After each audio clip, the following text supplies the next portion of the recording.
اب well be اور shall be کہاں کن کن سبجیکٹ کے ساتھ استعمال ہوں گے، یہ آپ اگر جاننا چاہتے ہیں تو بہترین انداز میں تو میری پچھلی ویڈیو یعنی جس کا لنک میں نیچے ڈسکرپشن میں دے دوں گا، آپ اس کو دیکھ سکتے ہیں کہ وہاں میں تفصیل کے ساتھ بیان کیا گیا ہے کہ ویل اور شیل کا استعمال کون کون سے سبجیکٹ کے ساتھ ہوتا ہے۔ تو دوبارہ ان کو ریپیٹ کرنے کا ٹائم نہیں ہے کیونکہ وقت کے دامن میں اتنی گنجائش نہیں ہے۔ تو اب چلتے ہیں اس کے رولز کے بارے میں کہ اس کے رولز کیا ہیں۔ تو رولز اس کے جرنل جو میں نے پہلے ڈیفائن کر دیے کہ ایک تو اس کے اندر ایکسلری ورب جو اس کی وہ استعمال ہوگی ویل بی اور شیل بی، اور دوسرا اس کے اندر فورتھ فارم آف ورب یعنی آئی این جی والی فارم استعمال کی جائے گی۔ اب اگر ہم اس کا سمپل سینٹینس بنانا چاہتے ہیں فیوچر کنٹینیوس کا، تو اس کے لیے اس کے رولز کچھ یوں ہوں گے کہ اس میں ویل بی اور شیل بی کا استعمال کیا جائے گا اور ساتھ اس کے فورتھ فارم آف ورب استعمال کی جائے گی۔ انتہائی آسان ہے۔ اس کے بعد دوسرا جو اس کی اسٹیٹ آتی ہے، جو اس کی حالت آتی ہے، وہ ہے نیگیٹو سینٹینسز۔ تو اگر نیگیٹو سینٹینسز ہم بنانے جا رہے ہیں تب ہم وہاں پہ ویل اور شیل کے فوراً بعد ناٹ کا اضافہ کر دیں گے اور باقی یعنی ریسٹ جو اس کا پیس بچا ہوا تھا جس کو ہم بی کہتے ہیں وہ بھی وہاں ہم ایڈ کر دیں گے، اور وہی اس کے ساتھ فورتھ فارم آف ورب استعمال کی جائے گی۔ اگر ہم اس کا انٹروگیٹو بنانا چاہ رہے ہیں تب کیا ہے کہ اس کے لیے وہی شیل اور ویل، اس کو ہم سبجیکٹ سے پہلے یعنی سٹارٹ میں لے آئیں گے، جملے کے سٹارٹ میں لے آئیں گے، اور سبجیکٹ کے فوراً بعد ہم نے بی کا اضافہ کر دینا ہے اور باقی وہی فورتھ فارم آف ورب رہے گی۔ اگر ہم اس کو نیگیٹو انٹروگیٹو بنانا چاہ رہے ہیں تب ہم ویل اور شیل کو جیسے ہم نے انٹروگیٹو بنایا تھا اسی طرح شیل اور ویل کو سبجیکٹ کے سے پہلے اور سبجیکٹ کے فوراً بعد ہم نے ناٹ کا اضافہ کر کے اور آخر میں ناٹ کے بعد ہم نے بی کا اضافہ کرنا ہے اور بی کے اضافے کے بعد ہم نے فورتھ فارم آف ورب استعمال کرنی ہے۔ اب چلتے ہیں جی اس کے اسٹرکچر کی طرف کہ اس کا اسٹرکچر کیا ہوگا۔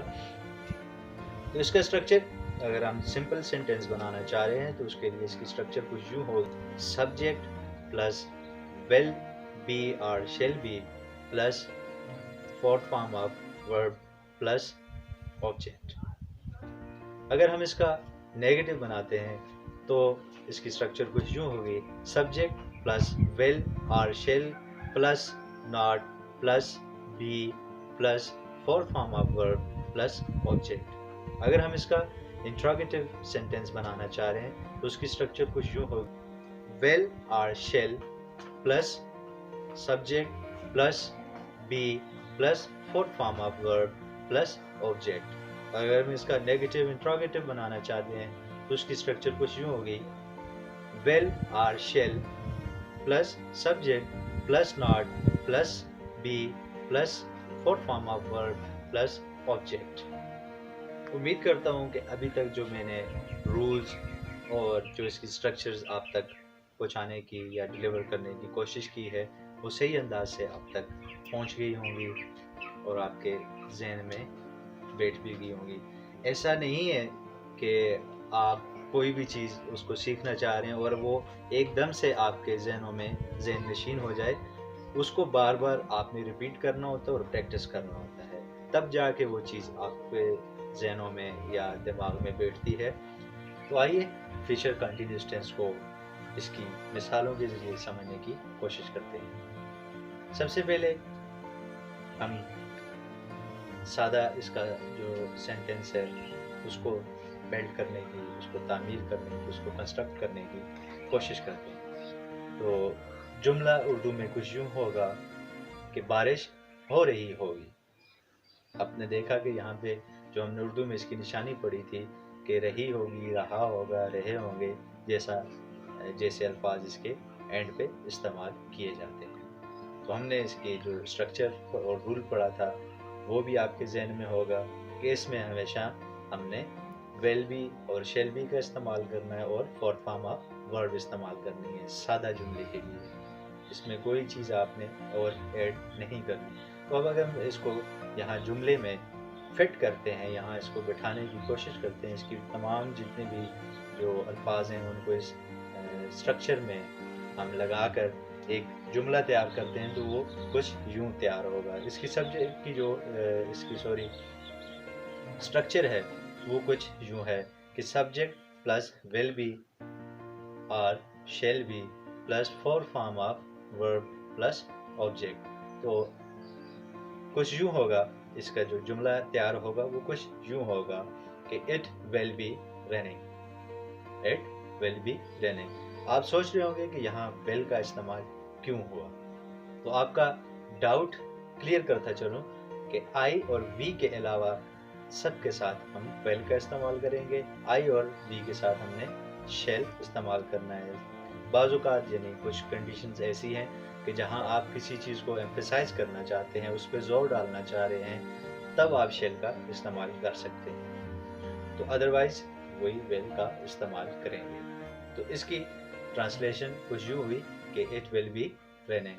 اگر ہم اس کا نیگیٹو بناتے ہیں جو کہ ہوگا کہ بارش نہیں ہو رہی ہوگی، تو اس کی جو ٹرانسلیشن ہوگی وہ کچھ یوں ہوگی it will not be raining. اگر اس کو ہم سوالیہ بناتے ہیں تو کیا بارش ہو رہی ہوگی، تو اس کی ٹرانسلیشن کچھ یوں ہوگی ول اٹ بی ریننگ، اور آخر پہ سوالیہ نشان یعنی سائن آف انٹروگیشن. اور اگر اس کو ہم سوالیہ منفی جملہ بنانا چاہ رہے ہیں، نیگیٹو انٹراگیٹو سینٹینس اگر اس کا ہم بنا رہے ہیں، تو کیا ہوگا کہ کیا بارش نہیں ہو رہی ہوگی، will it not be raining, اور آخر پہ وہی سوالیہ نشان. اب ہم دیکھتے ہیں اس کی دوسری اگزامپل کہ ہمارے پاس اگر سبجیکٹ آئی یا وی ہے تب ہم اس کو کیسے بنائیں گے. رولز اور فارمولا اس کا سیم ہی ہے، اسٹرکچر اس کی سیم ہی ہے، لیکن سبجیکٹ ہمارے پاس کچھ چینج ہوا تب ہم شیل کا استعمال کریں گے. اگر سبجیکٹ ہمارے پاس آئی یا وی ہے تب ہم شیل کا استعمال کریں گے. تو اس کی مثال کچھ یوں ہے کہ میں لکھ رہا ہوں گا، آئی شیل بی رائٹنگ. اگر ہم اس کا نیگیٹو بناتے ہیں تو کچھ یوں ہوگا کہ میں نہیں لکھ رہا ہوں گا. اگر اس کی انگلش کی جائے، اس کو ٹرانسلیٹ کیا جائے تو کچھ یوں بنے گا کہ I shall not be writing. اور اس کو اگر سوالیہ بنائیں تو کیا ہوگا کہ کیا میں لکھ رہا ہوں گا، شیل آئی بی رائٹنگ. اور اگر سوالیہ منفی یعنی نیگیٹو انٹراگیٹو بنانا چاہ رہے ہیں تب اس کو ہم کچھ یوں لکھیں گے کہ کیا میں نہیں لکھ رہا ہوں گا، تو shall I not be writing. تو یہاں آپ نے دیکھا کہ ہم نے انہی رولز کو، انہی فارمولاز کو اپلائی کیا جو ہم نے پیچھے پڑھے، اور یہاں پہ ان کو سیکھا کہ ان کو کہاں کہاں کیسے کیسے ایڈجسٹ کرنا ہے. اسی کے ساتھ ہمارا آج کا لیکچر اپنے اختتام کو پہنچا. امید کرتا ہوں کہ آج کا جو لیکچر ہے وہ آپ کے تک آسانی سے اور انتہائی کوشش تو میری یہی رہی ہے کہ آپ کو انتہائی آسان انداز میں سمجھایا جائے اور آسان مثالوں سے سمجھایا جائے. اگر آپ کو لگے کہ میری ویڈیو لائک شیئر اور سبسکرائب کے قابل ہے تو ضرور سبسکرائب کیجیے گا، اور ساتھ بیل نوٹیفیکیشن آن کرنا نہ بھولیے گا تاکہ میری نئی آنے والی ویڈیوز کا نوٹیفیکیشن آپ تک آسانی سے پہنچ سکے. اپنے فیڈ بیک سے ضرور آگاہ کیجیے.